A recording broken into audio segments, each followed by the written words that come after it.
Ma'am, nangangopya po si Scarlett sa akin, no? Apakasinungaling mo, Samantha. May nangangopya pala dito? Bagsak ka na sa akin, Scarlett. Apakasama talaga ng ugali mo, Samantha. Nay! O anak, anyari sa'yo? Binagsak ako ng teacher ko. Naniwala kasi siya kay Samantha na nangopya daw ako. Totoo ba yun, Scarlett? Hindi, Nay. Siya talaga yung nangopya sa akin. Walang iya yan ah! Humanda siya sa akin! Tara, anak! A few moments later. Ma'am, bakit niyo po kami pinatawag dito? Eh kasi ang anak mo, sinungaling. Siya naman talaga yung nangopya kay Scarlett eh. Hindi po totoo yan. Para malaman natin kung sino nagsasabi ng totoo sa inyong dalawa, mag-quiz na lang kayo ulit.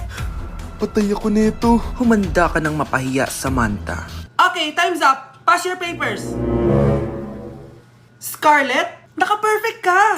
Yes! Talino talaga ng anak ko. Samantha, wala kang tamang sagot. Ikaw talaga ang totoong nangungopya. Nakakahiya ka, Samantha. Humanda ka sa akin sa bahay. Tara! Huwag po, Nay.